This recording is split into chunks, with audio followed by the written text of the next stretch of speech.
ya utang kalian dipinjol dan sedangkan data Anda itu sudah tercatat dan sudah terblacklist di Slick OJK, maka data itu akan pulih dan bersih lagi kalau sudah lebih dari 5 tahun. Nah, kalau teman-teman baru galbay 2 bulan, itu belum masuk daftar hitam. Bang, emang berapa lama kira-kira data kita di blacklist? Apa selamanya atau hanya sementara? Makasih jawabannya. Oke, kita akan membahas durasi lamanya atau berapa lama data nasabah yang di blacklist oleh OJK saat Anda gagal bayar atau saat Anda telat bayar. Namun dalam video kali ini juga akan gue bahas secara detail banget nih bro, jelas banget, khusus bagi teman-teman yang saat ini masih membutuhkan Slick OJK dan tentunya ini bersangkutan dengan Bang, gue kenapa ya mengajukan pinjol gagal mulu, ditolak mulu, di ilegal ditolak mulu. Nah, ini ada bersangkutan dengan itu. Tapi sebelum gua akan masuk ke dalam pembahasannya, untuk mensupport, mendukung channel YouTube dari Tus Pinjol, silakan saja langsung klik tombol subscribe-nya, like-nya. Apabila teman-teman memiliki pertanyaan tentang galbay pinjol, silakan saja langsung diketikkan dalam komentar. Insya Allah nanti akan gua jawab melalui video ini. Oke, kita akan masuk saja ke dalam pembahasannya.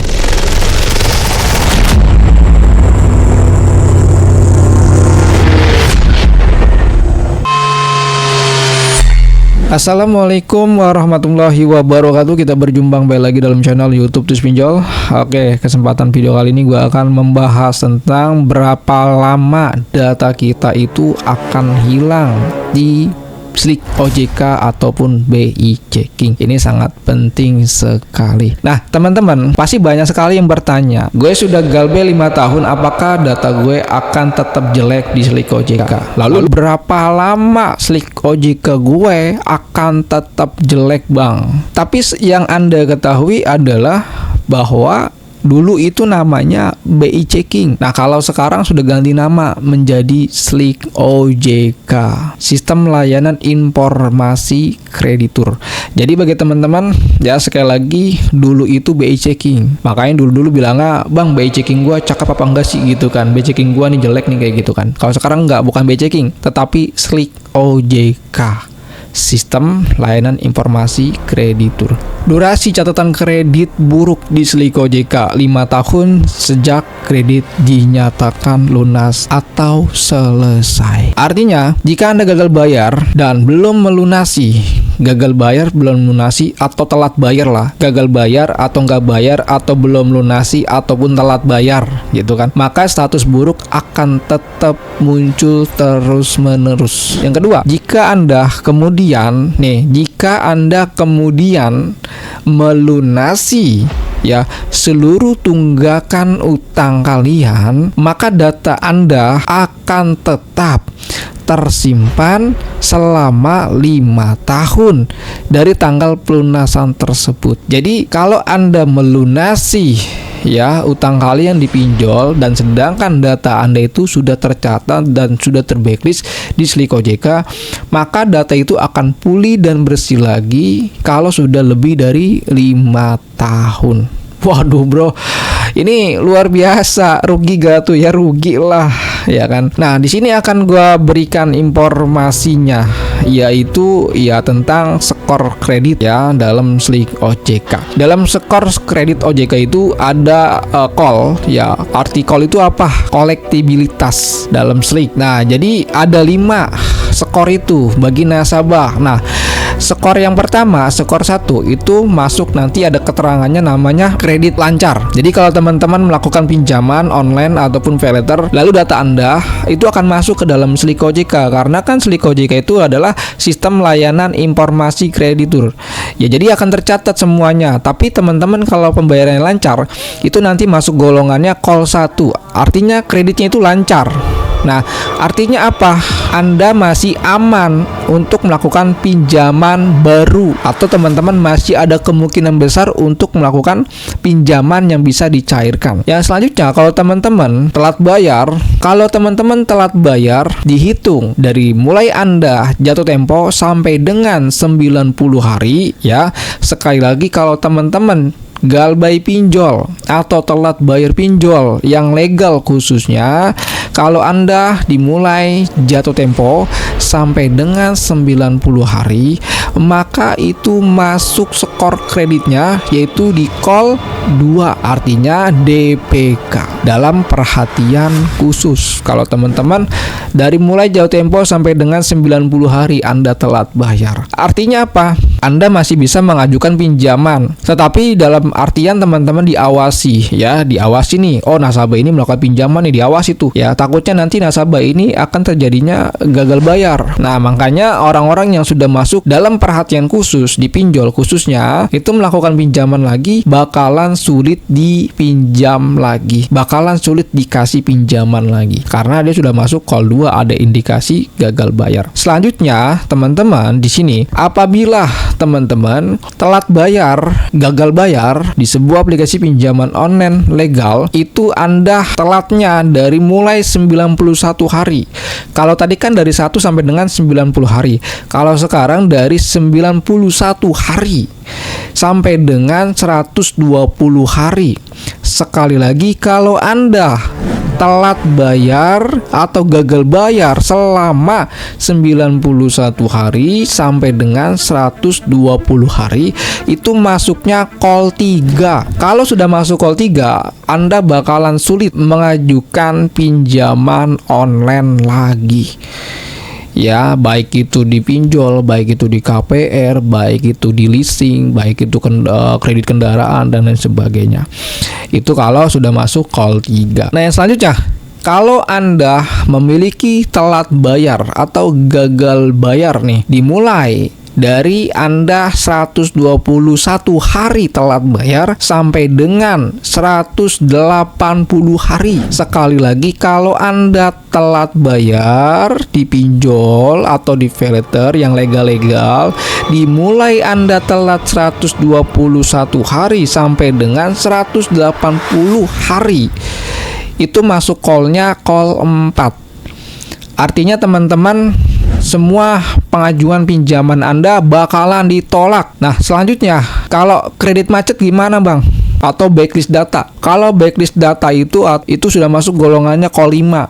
Oh, kredit macet, bro. Call 5 itu kalau teman-teman, kalau sudah gagal bayar di atas 180 hari, itu artinya teman-teman sudah masuk daftar hitam. Nah, kalau teman-teman baru galbay 2 bulan, itu belum masuk daftar hitam. Kalau teman-teman sudah lebih dari 180 hari Anda telat bayar, itu baru masuk daftar hitam. Makanya di sini saya akan bilang, kamu saya akan masukkan ke daftar hitam. Anda akan masuk ke daftar hitam itu secara otomatis. Kan sudah ada aturannya. Dari call 1, dari call 2, call 3, call 4, sampai dengan call 5. Nanti teman-teman akan masuk daftar hitam, yaitu kalau sudah galbay di atas 180 hari.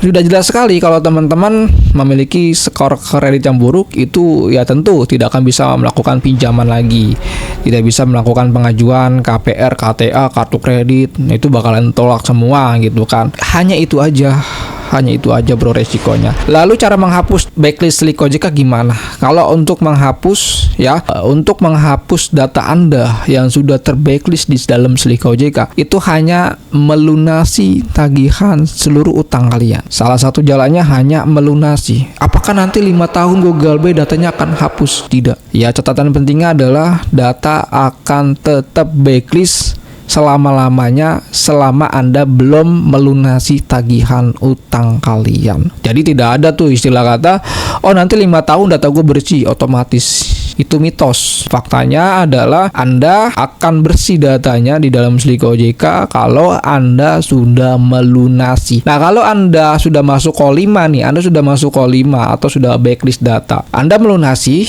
nanti akan bersih lagi data itu kalau sudah lebih dari 5 tahun dimulai Anda membayar atau melunasi. Misalkan di tahun 2026 Anda melunasi tuh utang kalian, status Anda adalah call 5 kredit macet. Nanti dari tahun 2026 akan bisa bersih untuk 5 tahun ke depan. Berarti 2026, 2027, 2028, 2029, 2030. 2030 baru data Anda bersih lagi. Jadi begitu bro. Ya bukan karena data Anda bersih, Galbay 5 tahun data gue bersih, tidak. Itu mitos ya bro.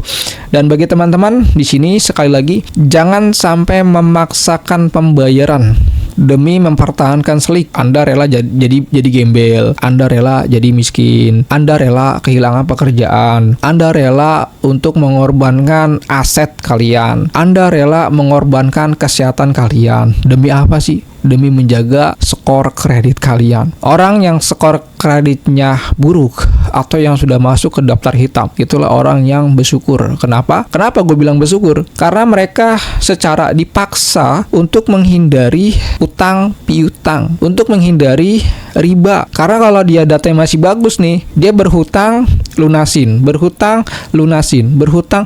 Jadi kerjanya ngutang terus gitu loh. Kerjanya ngutang terus lah. Karena apa? Mereka itu datanya mentang-mentang bersih gitu loh, mentang-mentang bagus ya kan. Hari ini tahun ini ngambil 10 juta, besok tahun depan lunas, besok ngambil lagi, besok ngambil lagi. Udah hidup lu berhutang terus, makanya tidak ada kemajuan. Jadi ambil sisi positifnya aja. Jangan sampai teman-teman mikirnya, gara-gara Slick OJK gue jelek nih sekarang gue nggak dapat kerjaan. Oh, kok Anda malah salahin Slick, salahin diri lu sendiri. Kenapa diri lu skillnya itu di bawah rata-rata gitu loh? Bukan karena Slick OJK lu bermasalah, tapi adalah skill kalian itu di bawah rata-rata orang lain. Makanya Anda sulit untuk mendapatkan pekerjaan, bukan karena skor kalian jelek, bukan. Jadi jangan menyalahkan orang lain, jangan menyalahkan pemerintah, jangan menyalahkan Slick OJK, salahin diri lu sendiri gitu loh. Kan banyak di luar sana malas kerja, kerjanya cuman ngajuin pinjol. Malas kerja, kerjanya hanya install pinjol. Pengen makan, pengen jajan, pengen berobat, tapi apa yang diharapkan? Hanya utang pinjol. Tapi sedangkan Anda menyalahkan pemerintah, menyalahkan orang lain. Gue susah nggak ada yang bantu. Ya iyalah, lu susah nggak ada yang bantu gitu loh. Nah itu teman-teman sudah tahu kalau gue susah nggak ada yang bantu. Ya artinya apa? Ya Anda harus berubah, harus memiliki ada perubahan hidup. Jangan kayak gitu terus ya. Dan mungkin gitu aja informasinya. Semoga informasi ini bermanfaat untuk orang banyak. Sebarkan video ini ya di berbagai media sosial kalian. Mungkin gitu aja. Assalamualaikum warahmatullahi wabarakatuh. Salam Galbay.